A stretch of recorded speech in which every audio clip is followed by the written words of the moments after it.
2022년 7월 서울 한낮에 태양이 마포구 합정동 골목을 짓누르고 있었다. 50층짜리 오피스 빌딩의 꼭대기 금빛 글씨로 강력탐정사무소라 적힌 고급 간판이 햇살에 번쩍였다. 300평 전체를 사용하는 이 사무소는 마치 하늘 위에 떠 있는 요새 같았다. 럭셔리한 인테리어, 첨단 실험 시설, 로봇, 무인 승용차, 최첨단 드론, 옥상 헬리포트까지 작은 국가 하나를 운영할 수 있을 법한 장비가 빼곡히 들어차 있었다. 강혁은 사무실 창가에 서서 아메리카노를 홀짝이고 있었다. 185cm, 75kg의 다부진 강철 체력, 검게 그을린 얼굴에 짧게 깎은 머리, 왼쪽 눈썹을 가로지르는 옅은 흉터. 처음 보는 사람들이 은퇴한 권투 선수로 오해하는 그 인상 위로 오늘따라 무료한 기색이 짙게 깔려 있었다. 서울지방경찰청 강력계에서 16년간 베테랑 형사로 근무하다 사직한 뒤 이 사무소를 차렸는데 최근 한 달간 손에 꼽을 만한 의뢰가 없었다. 애나 씨, 요즘 서울이 너무 조용하지 않아요? 강혁이 뒤를 돌아보며 말했다. 이애나가 자기 자리에서 고개를 들었다. 훤칠한 키에 둥근 안경을 쓰고 머리를 단정하게 묶은 미인. 국립과학수사연구원 법화학과 출신의 분석화학 전문가로 강혁이 직접 스카우트해 이 사무소에 합류시킨 핵심 인물이었다. 그녀는 어떤 상황에서도 흔들리지 않는 극도의 차분함과 이성적인 태도를 유지하는 사람이었는데 지금은 한 손에 김밥을 들고 모니터를 보고 있었다. 탐정님, 조용한 게 좋은 거 아니에요? 남들한텐 그렇죠. 나한텐 아니에요. 이애나가 김밥을 한 입 베어 물며 피식 웃었다. 부검실에서도 태연하게 김밥을 먹을 수 있는 대범한 여자. 본인은 이를 저혈당 예방이라고 진지하게 말했지만 강혁은 그 엉뚱하면서도 철저한 면모가 늘 좋았다. 아니, 좋다라는 표현으로는 부족했다. 그는 이 여자를 부를 때 애나 씨라고 존칭을 썼는데 그 호칭 안에는 탐정으로서의 예의만 있는 게 아니었다. 차마 꺼내지 못하는 마음이 조용히 접혀 있었다. 실험실에서는 40대의 송태풍 박사가 어제 접수된 토양 샘플을 분석하고 있었고 그의 조수 나정희가 옆에서 데이터를 정리하고 있었다. 30 중반의 초미인인 나정희는 실험실의 모든 장비를 자기 손발처럼 다루는 유능한 사람이었다. 평화로운 오후였다. 그런데 바로 그때 엘리베이터 문이 벌컥 열리며 한 청년이 뛰어들어왔다. 청년은 20대 후반으로 보였다. 단정한 양복 차림이었지만 넥타이는 풀어헤쳐져 있었고 셔츠 소매에 핏자국이 묻어 있었다. 얼굴은 창백하고 이마에는 땀이 흥건했다. 숨을 헐떡이며 사무소 안을 두리번거리더니 강혁을 발견하고 달려왔다. 강혁 탐정님이시죠? 제발 도와주세요. 저는 살인범이 아닙니다. 그가 소파 위로 무너지듯 쓰러졌다. 이애나가 즉시 물을 가져왔다. 강혁은 형사 시절의 버릇으로 청년의 모습을 빠르게 훑었다. 있는 것, 소매의 핏자국, 양복 주머니에서 삐져나온 서류 뭉치, 오른쪽 엄지에 묻은 빨간 잉크 자국. 없는 것, 양복 왼쪽 가슴 주머니에 명함이 없었다. 명함집 자국은 남아있는데 명함이 빠져 있었다. 어색한 것, 양복이 이 날씨에 입기엔 고급 울 소재였다. 여름에 이런 양복을 입는 건 법률 관련 직종에서 중요한 미팅이 있었을 때뿐이었다. 일단 진정하세요. 이름부터 알려주시겠어요? 최준하라고 합니다. 저는 서초동에서 개업한 변호사예요. 이애나가 이미 태블릿으로 최준하 변호사를 검색하고 있었다. 강혁보다 항상 한 발 빠르게 움직이는 여자. 최준하 변호사님, 천천히 말씀해 보세요. 무슨 일이에요? 청년이 물을 한 모금 마시고 입을 열었다. 떨리는 목소리였다. 어제 오후에 판교의 건축업자 손태건 씨가 제 사무실로 찾아왔어요. 손태건? 강혁의 눈이 좁아졌다. 손태건이라면 경기도 일대에서 건축왕이라 불리는 인물이었다. 52살의 독신 남성으로 판교와 분당 일대에 대규모 건축 사업을 벌여 수천억 원대의 자산을 쌓은 부동산 거물이었다. 하지만 업계에서의 평판은 극도로 나빴다. 잔인하고 교활하고 원한 관계가 셀 수 없이 많다는 소문이 끊이지 않는 인물. 손태건 씨가 갑자기 찾아와서 자기 유언장을 작성해달라고 했어요. 놀라운 건 유언장의 내용이었어요. 뭔데요? 전 재산을 저한테 상속한다는 거예요. 강혁과 이애나의 시선이 마주쳤다. 처음 본 사이예요? 아니요. 완전 처음은 아니에요. 손태건 씨가 제 어머니의 옛날 지인이라고 했어요. 어렸을 때 한돈 본 적이 있는 것 같기도 하고, 하지만 20년 넘게 연락이 없다가 갑자기 전 재산을 상속한다니 저도 이상했어요. 그래도 고객이니까 유언장을 작성했죠. 그 다음은요? 유언장을 가지고 손태건 씨 자택으로 갔어요. 판교에 있는 깊은골 저택이라는 곳이에요. 추가 서류를 정리하느라 밤이 깊어졌고 자정쯤 나와서 근처 모텔에서 잤어요. 그리고 오늘 아침 기차를 타고 서울로 오는데 최준하의 얼굴이 더 하얗게 변했다. 뉴스에 떴어요. 손태건이 살해됐다고. 경찰이 저를 유력한 용의자로 찾고 있다고. 강혁이 이해나에게 눈짓했다. 이해나가 태블릿으로 뉴스를 검색했다. 속보, 판교 건축왕 손태건, 자택에서 살해된 것으로 추정. 서재에서 피 묻은 지팡이 발견. 자택 뒤뜰에서 불탄 잔해 속 인체 조직 검출. 경찰, 유언장 수혜자 최준하 변호사를 유력 용의자로 긴급 수배. 제가 안 했어요. 맹세해요. 저는 자정에 그 집을 나왔고 손태건 씨는 그때 분명 살아 있었어요. 소매에 핏자국은요. 최준하가 팔을 내려다봤다. 서류 작업하다가 손태건 씨가 코피를 흘렸어요. 닦아들이다가 묻은 거예요. 강혁이 잠시 침묵했다.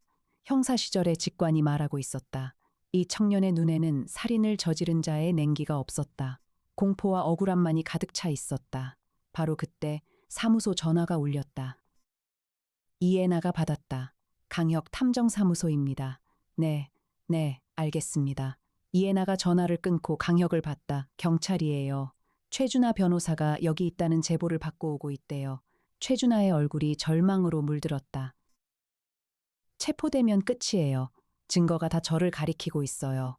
유언장, 핏자국, 불탄 잔해. 저는 무기징역을 받을 거예요. 강혁이 최준하를 똑바로 바라봤다. 최 변호사님, 경찰이 오면 순순히 가세요. 도주하면 더 불리해져요. 그러면 대신 내가 진실을 찾을게요. 강혁의 목소리는 낮지만 단단했다. 한 가족의 평생이 단 하룻밤 만에 사라지는 잔인한 진실을 형사 시절부터 가장 견디기 힘들어했던 사나이. 그 따뜻한 내면이 무고한 청년을 외면할 수 없었다. 10분 뒤 경찰이 도착해 최준하를 연행해 갔다. 최준하는 고개를 숙인 채 수갑을 찬 손으로 강혁에게 서류 뭉치를 내밀었다. 손태건이 자신에게 남긴 유언장 사본과 관련 서류들이었다. 엘리베이터 문이 닫히는 순간 강혁은 중얼거렸다. 저 청년은 범인이 아니에요. 이해나가 물었다. 근거요? 직관이요. 직관만으로는 안 돼요, 탐정님. 그러니까 증거를 찾으러 가야죠. 강혁이 재킷을 집어들었다. 이해나도 이미 가방을 챙기고 있었다. 강혁과 이해나는 사무소 지하의 최고급 승용차에 올랐다. 운전은 이해나. 그녀의 운전 실력은 맥가이버 수준이었고 서울에서 판교까지의 도로를 정확히 38분 만에 주파했다. 판교 깊은골 저택은 분당 판교 경계지역의 언덕 위에 있었다. 거대한 콘크리트와 유리로 지어진 3층짜리 현대식 저택으로 건축왕 손태건이 직접 설계한 건물이었다. 현장에는 이미 경찰 차량이 여러 대 서 있었고 감식 테이프가 둘러쳐져 있었다. 강혁은 현장 책임자인 성남수정경찰서 이병호 경감을 찾았다. 이 경감은 강혁의 형사 시절 후배였다. 형님, 여기까지 어떻게 오셨어요? 최준하 변호사 건으로 왔어. 내가 좀 들여다봐도 되겠나? 이 경감이 머뭇거렸지만 강혁의 이름값은 충분했다. 조심해 주세요. 서재는 아직 감식 중이에요. 강혁과 이해나는 저택 안으로 들어갔다. 1층 서재, 넓은 방에 원목 책상, 가죽 소파, 그리고 벽면을 가득 채운 건축 도면들. 바닥에는 핏자국이 군데군데 흩어져 있었고 책상 모서리에 피 묻은 지팡이가 증거 봉투에 담겨 놓여 있었다. 강혁의 시선이 자동으로 작동했다. 있는 것이 피 묻은 지팡이, 바닥에 핏자국, 책상 위에 펼쳐진 유언장 초안. 없는 것이 시신이 없었다. 경찰 보고에 따르면 뒤뜰에 불탄 잔해에서 인체 조직이 검출됐지만 온전한 시신은 발견되지 않았다. 어색한 것이 유언장 초안의 필체가 엉성했다. 수천억 원대 자산가가 쓴 유언장이라고 하기엔 너무 허술하게 마치 이 문서 자체를 대충 쓴 것 같았다. 그리고 서재 바닥의 핏자국 패턴이 이상했다. 사람이 맞으면서 쓰러질 때 생기는 방사형 핏자국이 아니라 마치 누군가 의도적으로 뿌린 것처럼 고르게 퍼져 있었다. 애나 씨, 핏자국 좀 봐요. 이애나가 무릎을 꿇고 바닥을 살폈다. 탐정님, 이건 살인 현장의 핏자국이 아니에요. 혈흔 분석의 기본이거든요. 사람이 둔기에 맞으면 충격에 의한 비산 혈흔이 생겨요. 그런데 여기엔 그게 없어요. 누군가 피를 담아서 뿌린 거예요. 역시 두 사람은 뒤뜰로 나갔다. 거대한 마당 한쪽에 불에 탄 목재 더미가 있었다. 건축 현장에서 가져온 것 같은 폐목재와 합판이 쌓여 있었고 그 잔해에서 타는 냄새가 아직 남아 있었다. 경찰 감식반이 잔해 속에서 인체 조직, 살점으로 추정되는 것과 바지 단추 몇 개를 발견했다는 보고가 있었다. 탐정님, 단추가 나왔대요. 손태건의 바지 단추와 일치한다고 이애나가 경찰 보고서를 확인하며 말했다. 강혁이 불탄 잔해를 둘러보며 중얼거렸다. 시신 없이 살점과 단추만, 이건 누군가 불에 태운 게 아니라 불에 태우는 척한 거예요. 하지만 확증은 없었다. 모든 물증이 최준하를 가리키고 있었고 강혁의 직관만이 반대 방향을 가리키고 있었다. 강혁은 손태건의 과거를 파기로 했다. 핵심 의문은 하나. 왜 손태건이 거의 모르는 젊은 변호사에게 전 재산을 상속하려 했는가? 애나 씨, 최준하 어머니를 만나봐야 해요. 이애나가 이미 태블릿에 정보를 띄웠다. 최준하의 어머니 한은주, 61살, 서울 마포구 거주. 남편 최성호는 5년 전 타계, 주소 확인했어요. 여기서 40분 거리예요. 두 사람은 한은주의 아파트를 찾아갔다. 수수한 중형 아파트에 사는 평범한 중년 여성이었다. 하지만 강혁이 손태건의 이름을 꺼내자 그녀의 표정이 돌처럼 굳었다. 그 사람 이름 다신 듣고 싶지 않아요. 어머님, 아드님이 살인 용의자로 체포됐습니다. 진실을 밝히려면 손태건과의 관계를 알아야 합니다. 한은주가 한참을 침묵하다가 입을 열었다. 30년 전이에요. 손태건이랑 약혼까지 한 사이였어요. 약혼이요? 네. 젊었을 때 만나서 결혼하려고 했죠. 그런데 사귀면서 그 사람 본성을 알게 됐어요. 잔인한 사람이었어요. 사업 파트너를 배신하고 돈을 위해 사기를 치고 저는 그 사람과의 약혼을 파기했어요. 그리고 지금 아니 돌아가신 남편을 만나 결혼한 거예요. 약혼 파기 후에 손태건이 어떻게 했나요? 한은주의 눈에 두려움이 서렸다. 미쳐 날뛰었어요. 절대 용서하지 않겠다고, 반드시 복수하겠다고. 하지만 세월이 지나면서 잊은 줄 알았어요. 30년이나 지났잖아요. 그런데 그 사람이 우리 준하한테 전 재산을 상속한다고요? 그게 무슨... 한은주의 얼굴이 하얗게 변했다. 어떤 끔찍한 가능성이 머릿속에 떠오른 것이었다. 설마 그게 준하를 엮으려는. 강혁이 고개를 끄덕였다. 어머님, 아드님은 무고합니다. 손태건은 아드님에게 전 재산을 상속하는 유언장을 만들게 한 뒤 자기가 살해된 것처럼 꾸민 거예요. 아드님을 살인범으로 만들기 위해서요. 왜 우리 준하한테 30년 전 어머님이 약혼을 파기한 것에 대한 복수예요. 어머님이 가장 사랑하는 사람, 아들을 파멸시키는 것이야말로 최악의 복수니까요. 한은주가 양손으로 얼굴을 감싸며 울음을 터뜨렸다. 강혁은 한 가족의 평생이 단 하룻밤 만에 사라지는 잔인한 진실 앞에서 가슴이 조여왔다. 이 여자는 30년 전 잘못된 남자를 떠난 것뿐인데 그 대가로 아들의 인생이 무너지고 있었다. 이애나가 조용히 한은주에게 물을 건넸다. 그녀의 얼굴에도 분노가 스쳐 지나갔지만 극도의 차분함이 그것을 눌렀다. 강혁은 형에게 전화를 걸었다. 검찰청 고위 간부 강민혁. 형, 손태건이라는 사람 알아? 판교의 건축왕? 당연히 알지. 검찰에서도 몇 번 수사하다 무마된 사람이야. 뭐가 필요한데? 손태건의 은행 거래 내역을 볼 수 있어? 특히 최근 1년간 큰 금액이 빠져나간 내역. 혀가, 그건 영장 없이는 안 되는 건데, 형, 무고한 청년이 살인범으로 몰리고 있어. 이건 누명이야. 전화 너머에서 강민혁이 긴 한숨을 내쉬었다. 알았다. 내가 좀 알아볼게. 1시간만 기다려. 강민혁은 투덜거리면서도 동생의 부탁을 들어주는 형이었다. 정확히 52분 뒤 강혁의 메일함에 자료가 도착했다. 이해나가 자료를 분석했다. 탐정님, 이거 보세요. 손태건의 은행 계좌에서 지난 2년간 14회에 걸쳐 총 320억 원이 서진우라는 사람 명의 계좌로 이체됐어요. 서진우? 누구예요? 기록에 나오는 서진우는 존재하지 않는 사람이에요. 주민등록번호가 없어요. 유령 계좌예요. 강혁의 눈이 빛났다. 가명이에요. 손태건이 자기 자산을 빼돌리기 위해 만든 가짜 이름이에요. 자기 재산을 왜 자기가 빼돌려요? 유 원장 때문이에요. 생각해 보세요.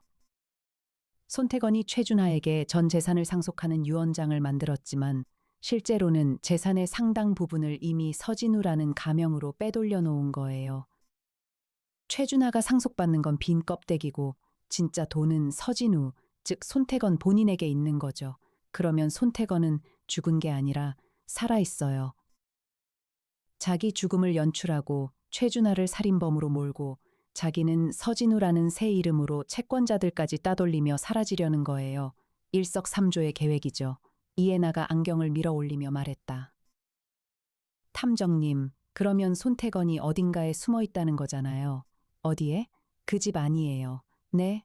건축왕이잖아요. 자기가 설계한 집이에요. 어딘가에 비밀 공간이 있을 거예요. 강혁과 이해나는 다시 판교 깊은 골 저택으로 향했다. 이번에는 사무소의 최첨단 장비를 총동원했다. 이해나가 차 뒷좌석에서 열감지, 카메라, 초음파 벽면 스캐너, 소형 드론을 챙겼다. 나정희가 사무소에서 원격으로 지원하기로 했다. 현장에 도착하자 이 경감이 미묘한 표정으로 강혁을 맞았다. 형님, 새로운 증거가 나왔어요. 뭔데? 아까 감식반이 서재를 다시 조사했는데 벽에서 지문이 하나 발견됐어요. 최준하의 엄지 지문이에요. 강혁의 눈이 좁아졌다. 최준하의 지문이 서재 벽에 찍혀 있다. 어제 서류 작업을 하며 벽을 만질 일은 없었을 텐데 그 지문 어젯밤 감식돼 있었어? 이 경감이 말을 더듬었다. 사실 어젯밤에는 없었어요. 오늘 아침에 발견된 거예요. 강혁의 입꼬리가 올라갔다. 핵심이었다. 어젯밤에 없던 지문이 오늘 아침에 나타났다. 최준하는 어젯밤부터 경찰서에 구금되어 있다. 즉, 최준하가 직접 찍을 수 없는 지문이 새로 등장한 것이다. 이 경감, 그 지문은 가짜예요? 네. 누군가 최준하의 지문을 복제해서 찍은 거예요. 이해나가 옆에서 설명했다. 유언장 작성 과정에서 밀랍 인감을 사용했을 거예요. 최준하 변호사가 엄지를 찍은 밀랍 인감에서 지문을 떠서 벽에 찍으면 진짜 지문처럼 보여요. 법화학에서 밀랍 지문 복제라고 불리는 수법이에요. 이 경감이 당혹스러운 표정을 지었다. 그러면 누가? 손태건이요. 손태건은 죽었잖아요. 죽지 않았어요. 강혁이 단호하게 말했다. 이 경감, 한 가지만 믿어줘. 내가 손태건을 찾아낼게. 이 경감이 머뭇거렸지만 결국 고개를 끄덕였다. 강혁은 저택의 설계 도면을 확보했다. 건축 허가 서류에 첨부된 도면이었는데 이해나가 판교시청 건축과에 연락해 30분 만에 받아냈다. 철두철미한 여자. 도면을 펼치고 이해나가 분석했다. 탐정님, 도면상 2층 복도의 길이가 실제 벽면 길이보다 3m 짧아요. 3m? 네, 복도 끝벽 뒤에 약 3m 폭의 숨겨진 공간이 있어요. 강혁이 2층 복도로 올라갔다. 복도 끝벽을 두드렸다. 콩콩, 속이 비어있는 소리. 하지만 문은 보이지 않았다. 벽지가 깔끔하게 붙어 있었고 어디에도 출입구의 흔적이 없었다. 이해나가 초음파 벽면 스캐너를 가동했다. 벽 안에 공간이 확실히 있어요. 그리고 열감지 반응이 있어요. 사람이에요? 네, 체온으로 보면 성인 한 명이에요. 강혁은 잠시 생각했다. 벽을 부수면 증거가 훼손될 수 있었다. 그리고 안에 있는 사람이 증거를 인멸할 시간을 줄 수도 있었다. 다른 방법이 필요했다. 그때 강혁의 눈이 복도 천장의 환기구에 닿았다. 건축왕이 설계한 집답게 환기 시스템이 건물 전체를 관통하고 있었다. 애나 씨, 연막탄 있어요? 당연하죠. 이해나가 가방에서 소형 연막 카트리지를 꺼냈다. 강혁이 환기구를 열고 연막 카트리지를 넣었다. 회색 연기가 환기 덕트를 타고 벽 뒤 숨겨진 공간으로 흘러들어갔다. 30초, 1분, 90초, 그리고 벽 어딘가에서 캉 하는 소리와 함께 벽면의 일부가 밀려 열렸다. 연기를 뒤집어 쓴 사내가 기침을 하며 비틀거리고 나왔다. 52살, 건장한 체격, 대머리에 두꺼운 눈썹. 손태건이었다. 으허. 손태건은 기침을 하다가 고개를 들었다. 강혁과 눈이 마주쳤다. 손태건 씨, 죽은 사람 치고는 건강해 보이시네요. 강혁이 팔짱을 끼며 말했다. 이 경감이 계단을 뛰어 올라왔다. 손태건의 얼굴을 보고 입이 벌어졌다. 세상에. 손태건이 나온 숨겨진 방은 작지만 완벽하게 준비된 은신처였다. 접이식 침대, 생수와 식량, 소형 모니터, 집안의 CCTV를 실시간으로 볼 수 있는 장치까지 갖추어져 있었다.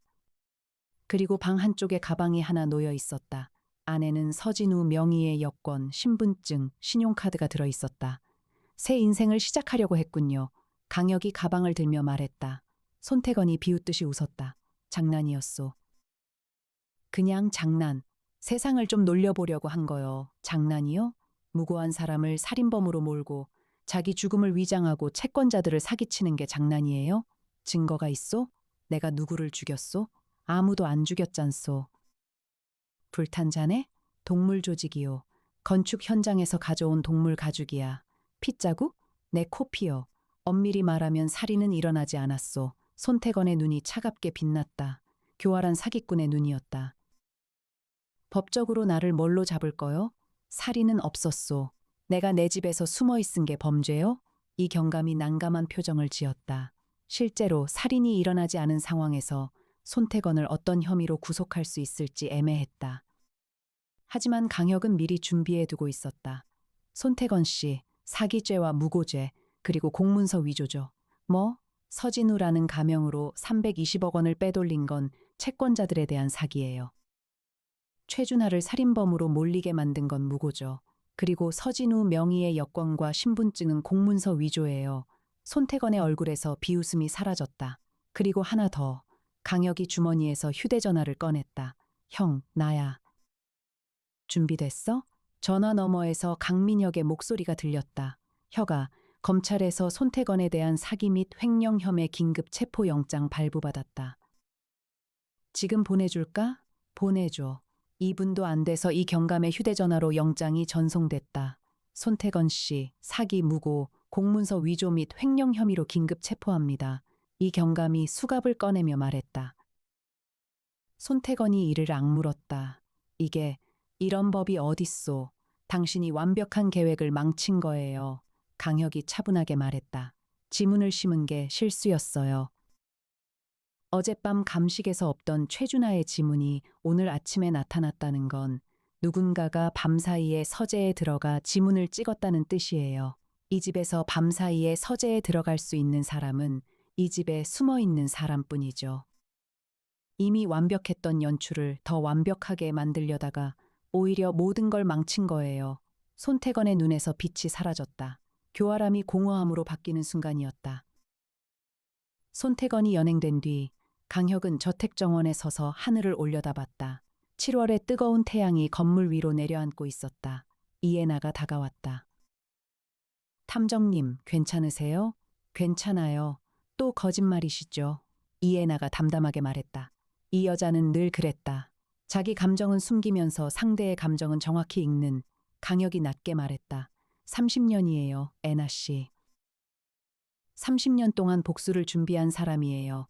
집을 설계할 때부터 숨는 방을 만들고 가명으로 돈을 빼돌리고 옛날 약혼녀의 아들을 표적으로 삼아. 그 30년 동안 이 사람은 뭘 느끼며 살았을까요?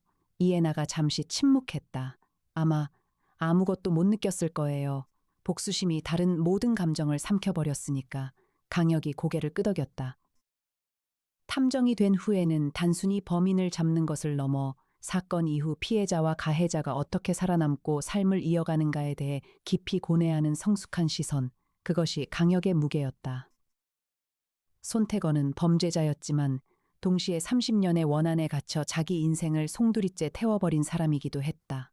범인도 피해자도 결국 다 무너지는 거예요. 탐정님, 이해나가 한 발 가까이 다가왔다. 탐정님이 있어서 최준하 변호사는 무너지지 않아요. 그거면 된 거 아니에요? 강혁이 이해나를 바라봤다. 둥근 안경 너머의 눈동자가 조용히 빛나고 있었다. 그 안에 탐정님이라는 호칭 뒤에 숨긴 마음이 살짝 비쳤지만 이애나는 늘 그렇듯 시선을 돌렸다. 강혁도 마음을 삼켰다. 애나 씨라는 호칭 안에 접어둔 감정을 꺼낼 때는 아직이 아니었다. 하지만 이 여자가 옆에 있다는 사실만으로 세상의 무게가 조금은 가벼워졌다. 이틀 뒤 최준하가 석방됐다. 경찰서 앞에서 최준하는 강혁과 이애나를 보자마자 허리를 90도로 숙였다. 감사합니다. 정말 감사합니다. 탐정님이 아니었으면 저는 됐어요. 좋은 변호사 하세요. 강혁이 최준하의 어깨를 두드리며 말했다. 최준하의 어머니 한은주도 나와 있었다. 아들을 꼭 껴안고 한참을 울었다. 강혁은 그 모습을 멀리서 지켜보며 가슴속에서 뜨거운 것이 올라오는 걸 느꼈다. 세상에는 무언가를 잃고 무너진 사람들이 너무나 많았다. 비록 재벌일지라도 그들의 뒤를 끝까지 따라가주고 지켜주겠다는 뚜렷한 직업적 사명감, 그것이 강혁 탐정사무소가 존재하는 이유였다. 강혁은 최준하의 변호사 비용과 어머니의 병원비를 자신의 돈으로 부담했다. 1,000억 원대의 재산은 이런 순간을 위해 존재하는 것이었다. 한은주가 강혁에게 다가와 두 손을 잡았다. 탐정님, 30년 전 제가 그 사람을 떠난 건 제 인생에서 가장 잘한 일이었어요. 하지만 그 대가로 아들이 이렇게 될 줄은, 탐정님이 아니었으면 정말 어떻게 됐을지. 어머님, 잘못은 어머님에게 없어요. 복수는 복수를 부를 뿐이에요. 하지만 이제 끝났습니다. 돌아오는 차 안, 이애나가 운전하고 강혁이 조수석에 앉았다. 창밖으로 판교의 여름 풍경이 스쳐 지나갔다. 탐정님, 네? 손태건이 이미 완벽했는데 지문을 추가로 심어서 망했다고 하셨잖아요. 그게 뭐라고 하셨죠? 이미 완벽한 것을 더 완벽하게 만들려다가 모든 걸 망쳤다. 그거요. 사건의 교훈이네요. 교훈이라. 강혁이 피식 웃었다. 나한테도 적용되는 말인지 모르겠네요. 무슨 뜻이에요? 아니, 아무것도 아니에요. 강혁은 창밖을 바라봤다. 이미 완벽한 것을 더 완벽하게 만들려다 망친다. 지금 이 순간 이 여자 옆에 앉아있는 이 관계가 완벽한 건지, 더 나아가야 하는 건지 그는 아직 판단을 내리지 못하고 있었다. 이애나도 마찬가지였다. 핸들을 잡은 손이 살짝 긴장했다가 풀렸다. 사이드미러에 비친 강혁의 옆모습을 힐끗 보다가 시선을 전방으로 돌렸다. 침묵이 흘렀다. 하지만 불편하지 않은 침묵이었다. 사무소로 돌아온 강혁은 책상에 앉아 사건 일지를 정리했다. 사건명, 판교의 건축왕, 의뢰인, 최준하, 결과, 의뢰인 무죄 석방, 진범 손태건 검거. 혐의, 사기, 무고, 공문서 위조, 횡령, 마지막 줄에 이렇게 적었다. 이 사건의 핵심, 이미 완벽한 것을 더 완벽하게 만들려는 욕심이 모든 것을 무너뜨렸다. 30년간의 복수는 결국 자기 자신을 가장 깊이 파멸시켰다. 수첩을 덮고 의자에 기대었다. 창밖으로 합정동의 석양이 내려앉고 있었다.